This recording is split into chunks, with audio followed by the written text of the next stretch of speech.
Europe 1, bonjour, le journal des sports. Samuel Etienne. 6h10, on retrouve Jérôme Lacroix pour le journal des sports. Ça va, Jérôme? Ça va très bien, et vous? Bonjour à tous. Et on y va à fond et pour cause. À la une ce matin, un train d'enfer. Et oui, celui que mènent les Bleus du handball. Comme toutes les autres nations, les Russes sont tombés hier soir à Nantes. 35-24, 4 matchs. 4 victoires dans ce mondial et voilà les experts assurés d'achever ce premier tour leader de leur groupe de qualification. Cela veut dire un adversaire a priori bien sûr moins fort en 8e de finale. Bref, comme l'assure le joueur Valentin Porte, tout va bien.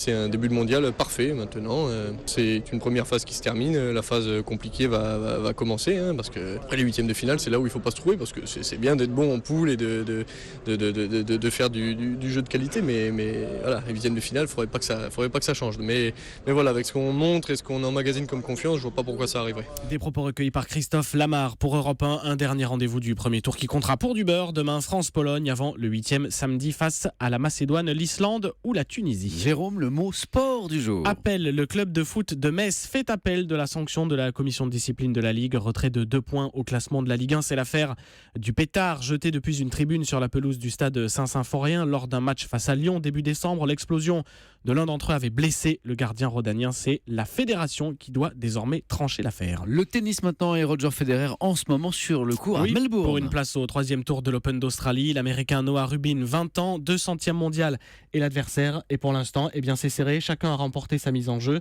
6 jeux à 5 en faveur de Federer, mais c'est l'Américain qui sert. Un peu plus tôt dans la nuit, très facile qualification de Jo-Wilfried Tsonga face au Serbe Lajovic. Le Manceau sent une montée en puissance. L'adversaire précédent, j'avais un peu plus de mal à lire ses trajectoires de balle. Il était gaucher.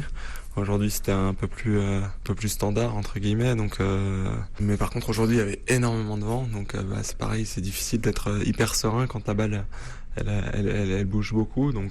C'était important d'être sérieux et puis de terminer ce match en 3-7. Jo-Wilfried Tsonga au micro européen de Myrtille. Rambion Tsonga au 3e tour. Pachardy sorti par le japonais 5e mondial Kei Nishikori en 3 manches. Enfin, l'histoire du jour. Ça y est, c'est le grand saut pour Tony Yoka, le jeune homme de 24 ans, champion olympique de boxe, un des super lourds l'été dernier à Rio, comme sa compagne Estelle Mosselli. Vous vous souvenez de ces formidables images de couple? Tony Yoka était alors amateur. Son rêve de passer professionnel se concrétise, nous apprend ce matin le journal L'Équipe. Son promoteur devrait être Richard Schaeffer, ancien banquier suisse cador de l'événementiel de la boxe.